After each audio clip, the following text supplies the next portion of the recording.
March 1st, 1945, Luxembourg. 12th Army Group Headquarters. General Omar Bradley sits at his desk, a cigarette burning in the ashtray beside him, reviewing supply manifests for the upcoming Rhine crossing. The greatest river assault in military history is just weeks away.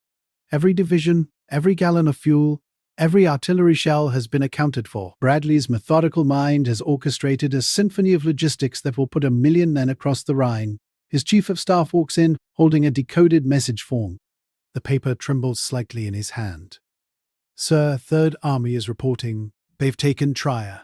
Bradley looks up slowly. His eyes narrow. "Read that again." "Third Army reports. Trier has been secured, sir. 10th Armored and 76th Infantry. Minimal casualties." Bradley stubs out his cigarette. His jaw tightens. "I told George to bypass Trier. I specifically ordered him to go." He stands, walks to the situation map covering the entire wall. His finger traces the Moselle River to where Trier sits, an ancient Roman city now behind enemy lines. His finger stops on the Third Army position markers. 2 days ago, I explicitly told him to leave it alone." He grabs the phone.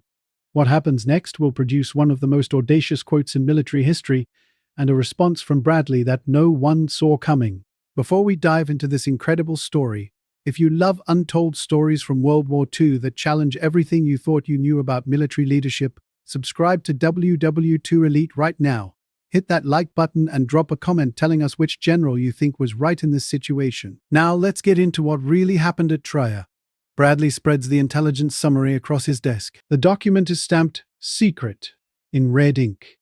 It's dated February 27, 2 days before the attack that wasn't supposed to happen. Enemy strength Trier, estimated 1 division plus Volkssturm militia, fortified positions along ancient Roman walls. Recommend bypass. His operations officer, Colonel Chester Hansen, stands beside him, reading over his shoulder. "Sir, the math doesn't work. George had 2 divisions in that sector. 2. Intelligence said it would take 4 to take Trier. That's half the strength needed." Bradley pulls out his operational map. He traces Third Army's route with his finger. On February 27th, Patton's forces were 15 miles southwest of Trier, moving northeast toward the Rhine as ordered. By February 28th, they'd bypassed the city, exactly as instructed. But then the line curves back. On March 1st, Third Army flags are planted inside Trier itself. They bypassed it, continued the advance, then wheeled back and took it in 48 hours, Hansen says. For a fortified city defended by a full division, Bradley does the mental arithmetic. A fortified city. Ancient walls reinforced with modern defensive positions. Artillery. Potentially 12,000 German troops plus local, and Patton took it in 2 days with 2 divisions. "Get me the casualty reports from Trier," Bradley says, his voice tight. "And the prisoner count." Hansen flips through the attached reports. "Sir, Third Army reports 223 casualties. They're claiming 7,000 German prisoners." "That's impossible." Bradley says it quietly but with absolute certainty. "You don't take a fortified city with 2 divisions in 2 days with 200 casualties. That's a 35-to-1 ratio of enemy casualties to friendly. Those numbers don't exist in modern warfare. Not in Stalingrad. Not in Monte Cassino. Not anywhere." "Apparently Third Army did, sir. The after-action report is being transmitted. Should arrive within the hour." Bradley sits back down. He lights another cigarette. Through the smoke, he stares at the map. "George," he says to no one in particular, "what have you done?" But that wasn't even the part that would make Bradley explode. Because at that exact moment, 60 miles away at Third Army headquarters, George Patton was drafting an official message to 12th Army Group, and the final line of that message would become one of the most quoted sentences in military history. It would also nearly end Patton's career. At 2 o'clock that afternoon, Bradley places a direct call to Third Army headquarters. The operator connects him through 3 switchboards. There's a crackle of static. Then Patton's voice comes through, crisp and clear. "Brad, I was expecting your call. George, I have a report here saying you took Trier." "That's correct, Brad. 10th Armored and 76th Infantry. Textbook operation. Minimal casualties. Substantial prisoner haul." Bradley's voice goes cold. "I ordered you to bypass Trier. Those were explicit orders. We discussed this 2 days ago at the coordination meeting. I specifically said bypass Trier and continue the advance toward the Rhine." There's a pause on the line. When Patton speaks again, his tone is lighter. almost playful. Well, we bypassed it, then we took it. Technically, I followed your order in sequence. That's not how orders work, and you know it.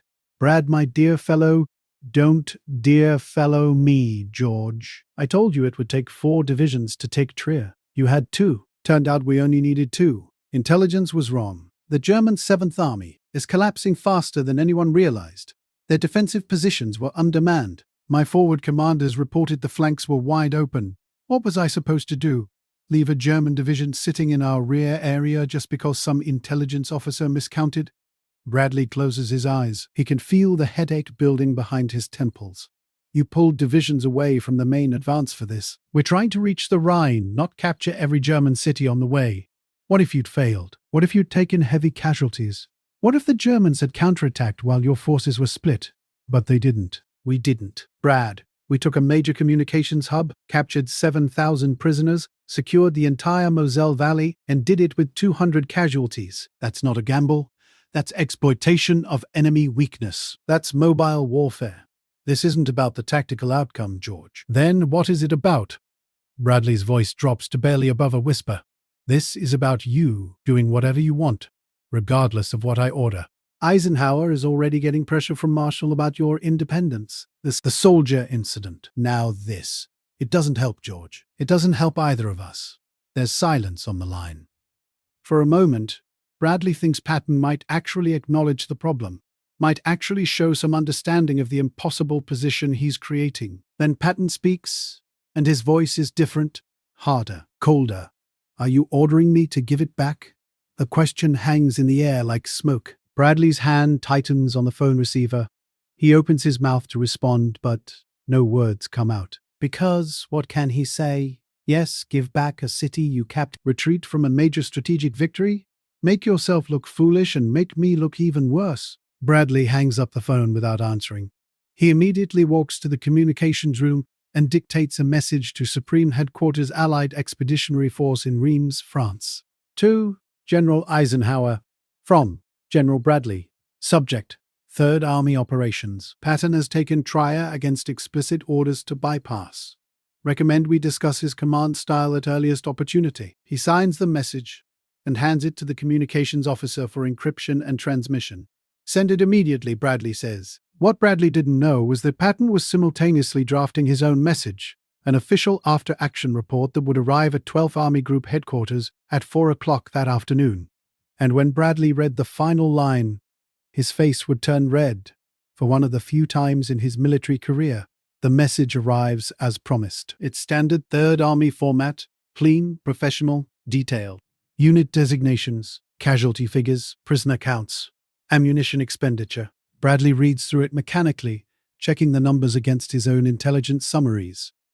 The operation was, by any objective measure, a stunning success. Then he reaches the final line. Have taken Trier with 2 divisions.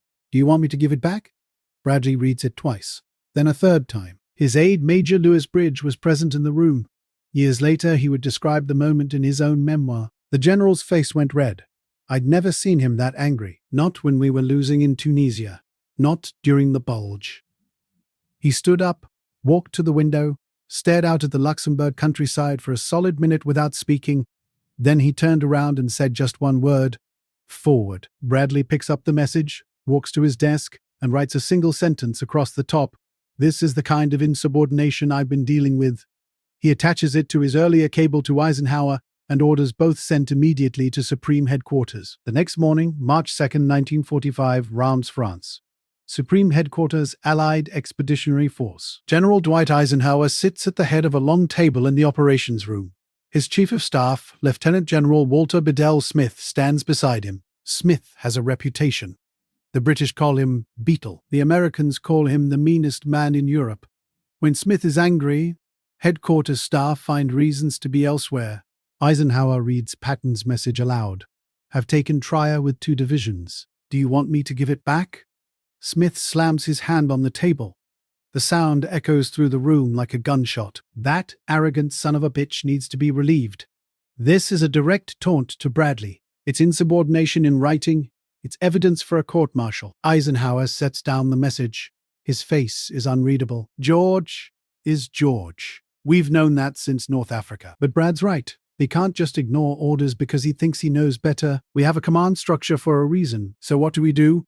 Eisenhower stands, walks to the wall map showing the entire Western Front from the North Sea to Switzerland. His finger traces Third Army's positions. The bulge around Trier is obvious. It's a salient driven deep into German territory. We wait, Eisenhower says. If Trier turns into a disaster, if the Germans counterattack and cut off those two divisions, George has given us the rope to hang him with. If it's as successful as he claims, he doesn't finish the sentence. He doesn't need to. Everyone in the room understands. You can't relieve a general for winning. Over the next 48 hours, intelligence reports from Trier begin flowing into both 12th Army Group and Chef Headquarters.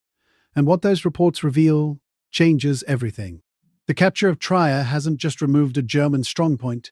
It severed the entire communication network of the German 7th Army. 3 divisions that were coordinating their defense of the Moselle Valley are now isolated, unable to communicate with higher headquarters or with each other. The roads and rail lines running through Trier were the logistical backbone of the German defense.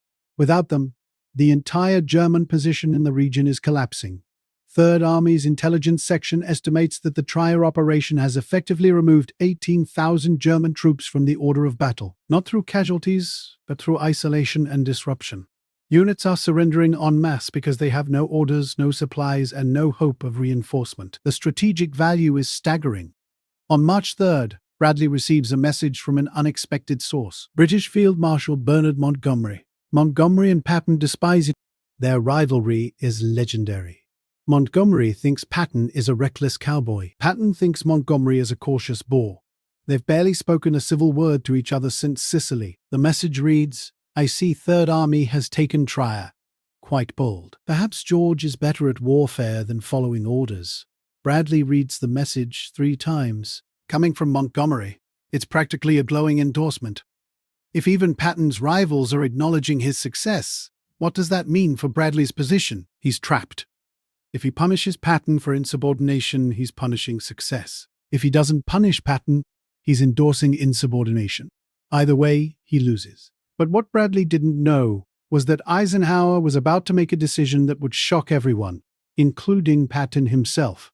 And it would come not from anger or admiration, but from cold strategic calculation. But that confrontation was still days away. Because Patton wasn't done. Not by a long shot. With Trier secured, military doctrine says Third Army should consolidate, bring up supplies, establish defensive positions, prepare for the next phase of operations according to the master plan. Patton ignores all of it. On March 5th, Third Army attacks north toward Koblenz. On March 7th, while the world is focused on the First Army's capture of the Ludendorff Bridge at Remagen, by March 9th they've taken Koblenz, another major city that was supposed to be bypassed. Bradley receives the reports with a growing sense of inevitability. George is doing it again. But then something else starts appearing in the intelligence reports, something that makes Bradley's blood run cold. Third Army engineers are moving assault boats to staging areas along the Rhine, near a town called Oppenheim. 12 Corps, under General Manton Eddy, requests permission to conduct reconnaissance in force across the Rhine. Patton himself is reported inspecting river crossing sites. Bradley realizes what's happening. Patton is going to cross the Rhine, without orders, without coordination, without waiting for the master plan. The entire Allied strategy depends on a coordinated Rhine crossing. Montgomery is preparing Operation Plunder in the north, a massive set-piece assault with airborne drops, artillery barrages, and overwhelming force. It's scheduled for late March. Every resource, every supply priority, every air sortie is being allocated to support Montgomery's crossing. If Patton crosses first, independently, without authorization, it will cause a political firestorm. Churchill will be furious. Montgomery will be humiliated. The entire command structure will be thrown into chaos. Bradley picks up the phone and calls Third Army headquarters. Is he actually planning to cross the Rhine without orders? He asks Patton's Chief of Staff, Brigadier General Hobart Gay. Gay's response is diplomatic, but clear. General Patton is aggressively pursuing all opportunities to advance the front, sir. That's not an answer, Hob. It's the only answer I can give you, sir. Bradley hangs up. He immediately calls Eisenhower. Ike, I think George is going to cross the Rhine without orders. After Trier, I wouldn't put it past him. Eisenhower's voice is firm. Keep George on a tight leash. We cross together or not at all. Monty's operation is set for March 24th. George waits until after that. Make sure he understands. Bradley sends an official order to 3rd Army. No Rhine crossings without explicit authorization from 12th Army Group. Acknowledge receipt. Patton acknowledges the order within an hour, and then he completely ignores it. March 22nd, 1945, 10 p.m. The Rhine River at Oppenheim. Under cover of darkness, with no artillery preparation, no air support, and no fanfare, the 5th Infantry Division of 12 Corps begins crossing the Rhine in assault boats. They paddle silently across the dark water. German defenses on the far bank are minimal. By midnight, an entire regiment is across. By dawn, they have a bridgehead 3 miles wide and 2 miles deep. Patton waits 12 hours before informing Bradley. The call comes through at noon on March 23rd. Bradley picks up the phone. Brad, don't tell anyone, but I'm across. Across what? The Rhine. I sneaked a division over last night. No fuss, no muss. Just infantry and engineers and assault boats. We're building a pontoon bridge right now. Bradley closes his eyes. He can feel his career exploding in real time. George, I explicitly ordered. I know what you ordered, but the opportunity was there. Minimal German presence. Perfect weather. My boys are across and digging in. It's done, Brad. Now you can either court-martial me or announce it to the world. I recommend the latter. There's a pause. Then Patton's voice changes. There's excitement in it now. Almost boyish enthusiasm. Brad, for God's sake, tell the world we're across. I want the world to know 3rd Army made it before Monty starts across. We beat him by 24 hours. Bradley says nothing. He simply holds the phone, listening to Patton's excitement, feeling the weight of command pressing down on him like a physical force. I'll call you back, Bradley finally says. He hangs up. He sits in silence for 5 minutes. Then he picks up the phone again and calls Eisenhower. The conversation lasts 30 minutes. No one knows exactly what was said. But when Bradley hangs up, his aide reports that he looks 10 years older. Over the next 24 hours, the world learns that American forces have crossed the Rhine. Patton's crossing at Oppenheim is announced simultaneously with Montgomery's much larger Operation Plunder in the north. The press is told it was part of a coordinated strategy. No mention is made of unauthorized operations or insubordination. But behind the scenes, Bradley makes a decision. He's going to confront Patton face to face, not over the phone, not through messages. In person, March 24th, 1945, 3rd Army Headquarters. Bradley's staff car pulls out. He walks inside without announcement. Staff officers scramble to attention. Bradley ignores them. He walks directly to Patton's office. Patton is standing at his operations map, studying the Rhine bridgehead. He turns when Bradley enters. For a moment, neither man speaks. George, Bradley finally said, we need to talk about Trier and Oppenheim, and every other time you've decided orders don't apply to you. He stands straight, hands clasped behind his back, every inch the general he believes himself to be. Brad, I've advanced 60 miles in 3 weeks, captured 50,000 prisoners, and crossed the Rhine ahead of schedule. What exactly is the problem? The problem is you can't operate as an independent army. We have a command structure. When I say bypass a city, you bypass it. You don't capture it and then ask if I want it back. But you didn't want it back, did you? Bradley takes a step forward. That's not the point, George. Then what is the point? The point is discipline. The point is trust. The point is that I need to know that when I give you an order, you'll follow it, not interpret it, not improve upon it. Follow it. Patton's expression doesn't change. Intelligence was wrong about Trier. Their estimates were wrong. Their assessment of enemy strength was. My commanders on the ground saw the opportunity. I took it. That's what mobile warfare is. That's what we're supposed to be doing. Exploiting weakness. Moving fast. Keeping the enemy off balance. By ignoring orders. By winning, Bradley walks to the map. He stares at the dispositions. 3rd Army's advance is marked in blue arrows and flags. It's a multiple thrusts. Rapid advances. Enemy positions bypassed and isolated. It's everything armor doctrine. It's exactly what Patton has been preaching since before the war. And it's. Bradley turns back to Patton. What if you'd been wrong? What if Trier had been as strongly defended as intelligence said? What if you'd lost 2 divisions trying to take it? What would you have said then? But I wasn't wrong. That's not an answer. It's the only answer that matters, Brad.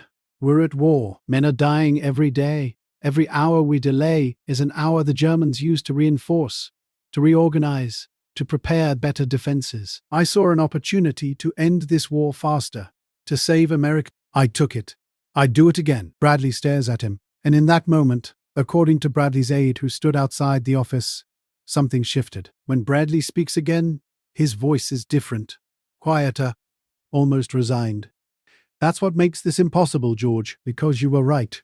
Trier opened up the whole Moselle Valley. Your Rhine crossing beat Montgomery by 24 hours, and probably saved us 2 weeks and 10,000 casualties. By any measure, you succeeded brilliantly. He pauses, looks back at the map. But you can't operate outside the chain of command whenever you disagree with a decision. That's not how armies work.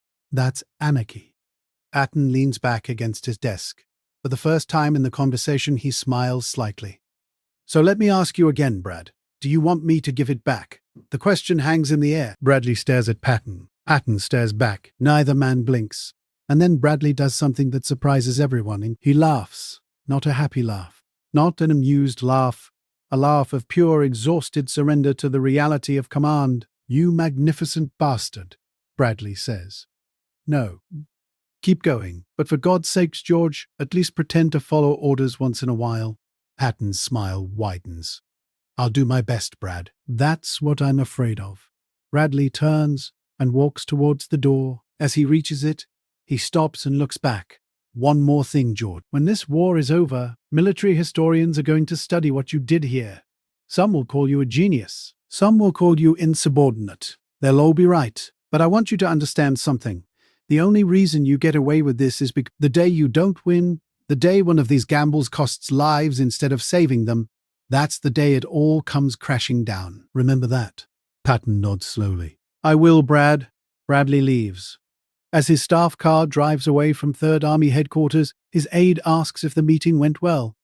Define well, Bradley replies. Between March 1st, when Patton captured Trier, and May 8th, when Germany surrendered, 3rd Army advanced over 200 miles into the heart of Germany. They liberated or captured over 80,000 square miles of territory. They took 740,000 prisoners, more than any other Allied army in the European theater. The Trier operation, initially seen as insubordination worthy of relief, is now studied at the United States Military Academy at West Point and the Army Command and General Staff College at Fort Leavenworth as a masterclass in exploiting enemy weakness. The case study is titled Initiative at the Operational Level.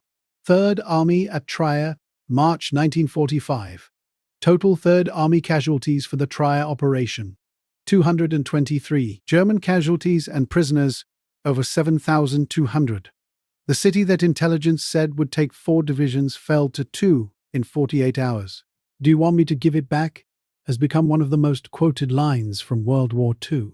Not because it's profound, not because it represents some deep military wisdom, but because it perfectly captures something fundamental about leadership, command, and war itself. Patton's question forces a reckoning with an uncomfortable truth. Results matter more than protocol. Success excuses insubordination in ways failure never could. You cannot punish a commander for winning, no matter how many rules he broke to achieve it. But the question also reveals the impossible position aggressive commanders create for their superiors. Bradley couldn't say yes. Couldn't order a retreat from a successful operation just to maintain the appearance of authority. By asking the question, Patton made Bradley complicit in his defiance. It was brilliant. It was infuriating. It was perfectly Patton. Years later, in his memoir, A Soldier's Story, published in 1951, Bradley wrote this about his most difficult subordinate. George Patton was the most brilliant commander of armored and mobile forces that World War II produced. He was also the most insubordinate. I spent half my time enabling his genius, and the other half covering for his recklessness. He broke rules I didn't even know existed. He ignored orders he didn't agree with. He operated with a level of independence that would have gotten any other general relieved. But when I look at the map and see what 3rd Army accomplished, when I calculate the lives saved by operations that ended weeks ahead of schedule, when I consider how many American soldiers came home because George pushed so hard and so fast that the Germans couldn't organize effective resistance, I wouldn't give back a single mile of it. The message, "Do you want me to give it back?" was never officially answered. Bradley filed it without comment. It remained in the 3rd Army after-action reports, archived at the National Archives in College Park, Maryland, When military historians began combing through the records in the 1950s, researching their accounts of the war, they found it. And it became famous. Not because it changed the course of the war. Trier would have fallen, the Rhine would have been crossed, Germany would have been defeated, but because it represents something deeper than tactics or strategy, it represents the eternal tension in military leadership between discipline and initiative, between following orders and seizing opportunities, between the safety of the plan and the risk of improvisation.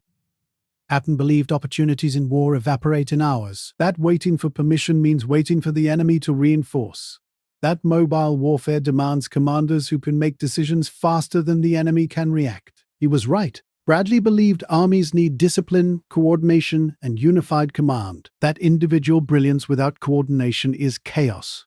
That you can't run a military organization where every general does whatever he wants whenever he wants. He was right too. They were both right, and that's what makes the story of Trier enduring. The city of Trier, one of the oldest in Germany, founded by the Romans in 16 BC, was captured by 2 American divisions in 48 hours with minimal casualties in March 1945. The general who captured it asked his superior if he should give it back. The superior never answered. The city remained in American hands. The general kept advancing. The war ended 2 months later. And the question, "Do you want me to give it back?"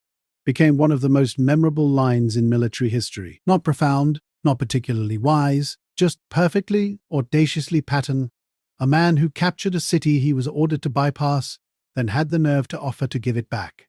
The answer, of course, was always no. If this story changed how you think about military leadership, about the balance between discipline and initiative, do us a favor. Subscribe to WW2 Elite. Hit that like button and drop a comment below. Tell us, was Patton right to take Trier without orders? Or was Bradley right to be furious? Let's discuss it. And stick around, because we've got more untold stories from World War II that will challenge everything you thought you knew about the war.